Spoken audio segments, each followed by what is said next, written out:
নমস্কার বন্ধুরা, আজ আমি নিয়ে এসেছি ঢ্যাঁড়স বা ভেন্ডির দারুণ স্বাদের একটা নিরামিষ রেসিপি, যেটা গরম গরম ভাতের সাথে খেতে অসাধারণ লাগে। ঢ্যাঁড়স একটি ভীষণ উপকারী সবজি। এর মধ্যে কিন্তু প্রচুর পরিমাণে আছে ভিটামিন ও ফাইবার। তবে তা সত্ত্বেও আমরা অনেকেই কিন্তু ঢ্যাঁড়স খেতে চাই না। তবে আমার মতো করে এইভাবে একবার বানিয়ে দেখুন। ঢ্যাঁড়স পছন্দ হোক বা না হোক, সকলেই কিন্তু একদম হাসি মুখে চেটেপুটে খেয়ে নেবে।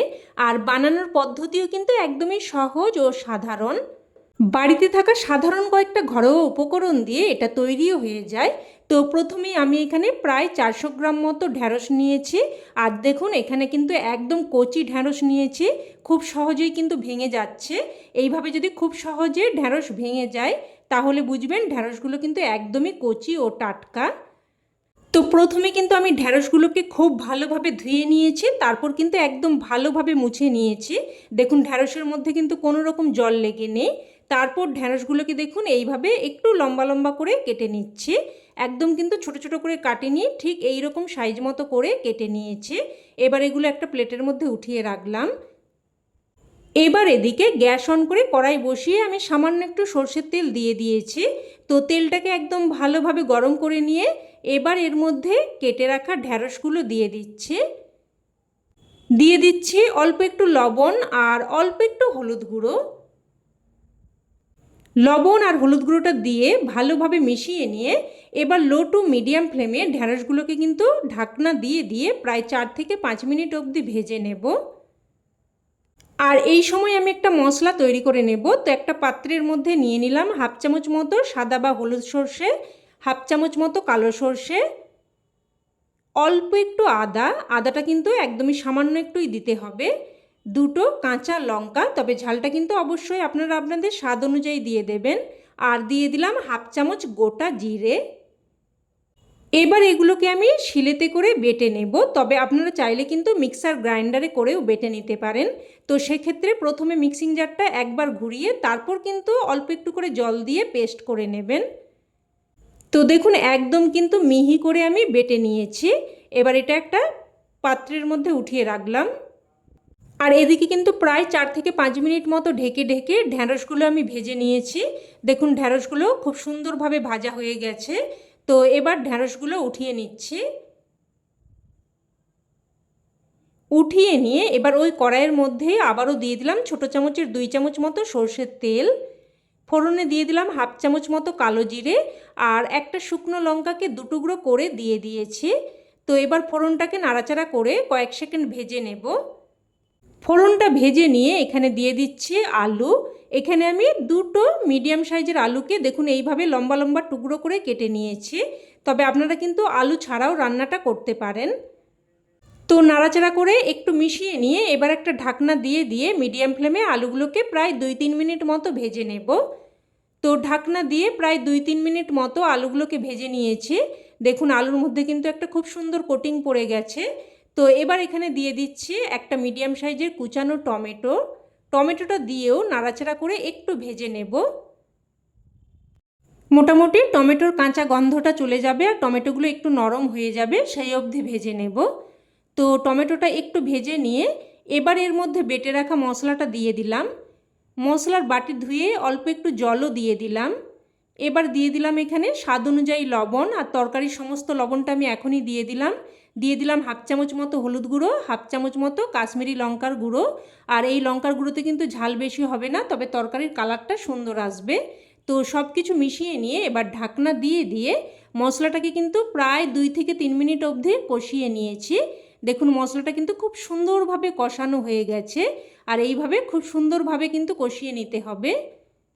এবার এখানে ভেজে রাখা ঢ্যাঁড়সগুলো দিয়ে দিচ্ছি। পাত্রটা ধুয়ে সামান্য একটু জলও দিয়ে দিলাম।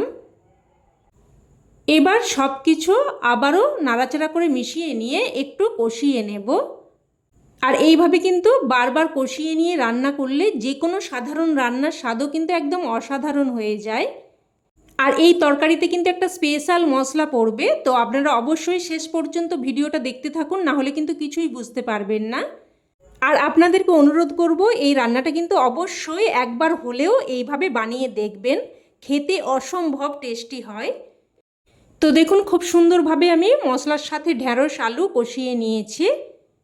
এবার এখানে দিয়ে দিচ্ছি 1 বাটি মতো গরম জল, আর অবশ্যই কিন্তু গরম জলই দেওয়ার চেষ্টা করবেন, তাতে করে রান্নার স্বাদ বজায় থাকবে। তো সব কিছু ভালোভাবে মিশিয়ে নিলাম। এবার একটা ঢাকনা দিয়ে মিডিয়াম ফ্লেমে প্রায় 4 থেকে 5 মিনিট মতো আবারও রান্না করে নেব, যাতে করে ঢ্যাঁড়স আর আলু ভালোভাবে সেদ্ধ হয়ে যায়। এবার সেই স্পেশাল মশলা তৈরি করে নেব। তো অন্যদিকের গ্যাস ওভেনে একটা তড়কা প্যান বসিয়ে দেখুন দিয়ে দিলাম 1 চামচ মতো রাঁধুনি আর 1/2 চামচ মতো মৌরি। এবার এই রাঁধুনি আর মৌরিটাকে লো টু মিডিয়াম ফ্লেমে অনবরত নাড়াচাড়া করে ভেজে নেব। মোটামুটি মশলা থেকে একটা সুন্দর ফ্লেভার বেরোতে শুরু করবে, আর মশলাগুলো যখন চিটপিট করে ফুটতে শুরু করবে ততক্ষণ অবধি কিন্তু ভেজে নিতে হবে। তো দেখুন মশলাটা ভাজা হয়ে গেছে, এবার কিন্তু এটাকে সাথে সাথেই নামিয়ে নিতে হবে। তো এবার এটাকে একটু ঠান্ডা করে নিয়ে দেখুন এইভাবে গুঁড়ো করে নিয়েছি। একদম মিহি করে গুঁড়ো করার প্রয়োজন নেই, এইরকম দানা মতো করে গুঁড়োটা করে নিলেই চলবে। এবার এদিকে প্রায় 4-5 মিনিট মতো ঢেকে রান্না করে নিয়েছি, আর দেখে নেব ঢ্যাঁড়স আর আলু ভালোভাবে সেদ্ধ হয়েছে কিনা। তো দেখুন আলু একদম সুন্দরভাবে সেদ্ধ হয়ে গেছে, আর ঢ্যাঁড়সটাও দেখুন দেখিয়ে দিচ্ছি একদম সুন্দরভাবে সেদ্ধ হয়ে গেছে। এবার এখানে ভেজে গুঁড়ো করে রাখা মশলাটা দিয়ে দিচ্ছি। আর বন্ধুরা এই মশলাটা কিন্তু এই রান্নার স্বাদে একদম অন্য মাত্রা এনে দেবে। তো মশলাটা দিয়ে নাড়াচাড়া করে মিশিয়ে নিয়ে এবার ঢাকনা দিয়ে জাস্ট কিন্তু 1 মিনিট মতো রান্না করে নেব। তো ঢাকনা দিয়ে জাস্ট 1 মিনিট মতো রান্না করে নিয়েছি। এবার এখানে স্বাদের ব্যালেন্সের জন্য দিয়ে দিলাম অল্প একটু চিনি। যেহেতু নিরামিষ রেসিপি একটু মিষ্টি দিয়ে দিলে স্বাদটা সুন্দরভাবে ব্যালেন্স হয়, আর খেতেও কিন্তু খুবই ভালো লাগে। তো এবার এখানে দিয়ে দিলাম কয়েকটা চেরা কাঁচা লঙ্কা আর কিছু কুচানো ধনেপাতা। তবে হাতের কাছে ধনেপাতা না থাকলে ধনেপাতাটা বাদ দিয়েও কিন্তু রান্নাটা করতে পারেন।